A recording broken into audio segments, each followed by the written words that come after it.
नमस्कार, मैं आपके साथ विभा उपाध्याय और आप देख रहे हैं न्यूज 18 बिहार झारखंड का डिजिटल प्लेटफॉर्म।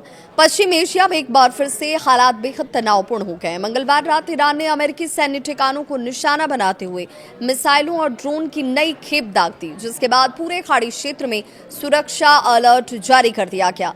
ईरान का दावा है कि ये कार्रवाई अमेरिका की उन गतिविधियों के जवाब में की गई जिन्हें उसने फारस की खाड़ी, होर्मुज जल डमरू मध्य और केशम द्वीप के आसपास शत्रुतापूर्ण बताया। रिपोर्ट्स के अनुसार ईरान के हमलों का मुख्य निशाना कुवैत स्थित अल सलीम एयरबेस और बहरीन का ईसा एयरबेस रहा। हालांकि कुवैत की वायु रक्षा प्रणालियों ने कई मिसाइलों को और ड्रोन को हवा में ही मार गिराने का दावा किया। बहरीन में भी संभावित खतरा है उसे देखते हुए चेतावनी सायरन बजाए गए और सुरक्षा व्यवस्था को हाई अलर्ट पर रखा गया। दूसरी ओर अमेरिकी सेना की सेंट्रल कमांड ने दावा किया कि उनके आत्मरक्षा के तहत ईरान के किस्म द्वीप क्षेत्र में हवाई कार्रवाई की गई।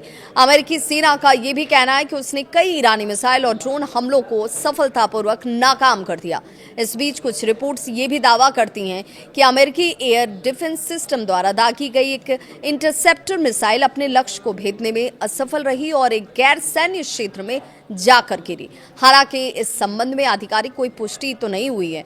तनाव के बीच अमेरिकी राष्ट्रपति डोनाल्ड ट्रंप ने उन अटकलों को जरूर खारिज कर दिया जिसमें यह कहा जा रहा था कि अमेरिका और ईरान के बीच बातचीत पूरी तरह से रुक चुकी है। ट्रंप ने कहा कि दोनों देशों के बीच संवाद अब भी जारी है। इसके साथ ही उन्होंने ये भी कहा कि ईरान को परमाणु हथियार हासिल करने से रोकना अमेरिका की प्राथमिकता है। ट्रंप ने यहां तक दावा किया कि यदि उनके प्रशासन ने पहले सख्त कदम नहीं उठाए होते तो इजराइल आज कहीं अधिक बड़े खतरे का सामना कर रहा होता। खाड़ी क्षेत्र में बढ़ते तनाव के बीच कुवैत अंतर्राष्ट्रीय हवाई अड्डे पर भी ड्रोन हमले की खबर सामने आई। स्थानीय जो अधिकारी हैं उनके मुताबिक टर्मिनल भवन को नुकसान पहुंचा, एक व्यक्ति की मौत हुई जबकि कई लोग घायल हुए। घटना के बाद कुछ समय के लिए उड़ान संचालन प्रभावित भी हुआ और सुरक्षा एजेंसियों को अलर्ट कर दिया गया। ईरान के हमलों के बाद खाड़ी देशों की प्रतिक्रियाएं सामने आती हैं।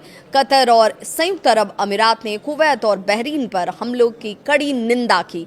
दोनों देशों ने नागरिक ठिकानों और राजनयिक मिशनों को निशाना बनाए जाने को लेकर अंतर्राष्ट्रीय कानून का उल्लंघन बताया। वहीं लेबनान के राष्ट्रपति जोसेफ ऑन ने भी कुवैत और बहरीन के समर्थन में बयान जारी करते हुए क्षेत्रीय स्थिरता को बनाए रखने की अपील की। उन्होंने चेतावनी दी कि यदि तनाव इसी तरह बढ़ता रहा तो पूरा पश्चिम एशिया गंभीर संकट में फंस सकता है। इस बीच दक्षिणी लेबनान में भी हालात सामान्य नहीं है। इजरायली सेना ने कई इलाकों में लोगों को सुरक्षित स्थानों पर जाने की चेतावनी दी है।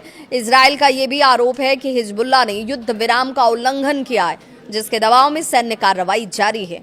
जानकार ये भी मानते हैं कि यदि ईरान अमेरिका तनाव और बढ़ा तो इसका सबसे बड़ा असर वैश्विक तेल और गैस बाजार पर पड़ सकता है। होर्मुज जल डमरू मध्य दुनिया के सबसे महत्वपूर्ण ऊर्जा मार्गों में से एक माना जाता है। यहाँ किसी भी प्रकार की बाधा से अंतर्राष्ट्रीय बाजार में कच्चे तेल और गैस की कीमतों में भारी उछाल आ सकता है और इसका असर भारत समेत दुनिया भर की अर्थव्यवस्था पर पड़ेगा। क्या पश्चिम एशिया एक बड़े युद्ध की ओर बढ़ रहा है? लगातार मिसाइल हमले, जवाबी कार्रवाई, खाड़ी देशों की बढ़ती चिंता और वैश्विक शक्तियों की सक्रियता ने पूरे क्षेत्र को बेहद संवेदनशील बना दिया है। फिलहाल दुनिया की नजरें इस बात पर टिकी हैं कि कूटनीतिक प्रयास तनाव कम करने में सफल होते हैं या पश्चिम एशिया एक और बड़े संघर्ष की ओर बढ़ता है। इसे लेकर आप क्या सोचते हैं? अपनी राय कमेंट सेक्शन में जरूर साझा करें।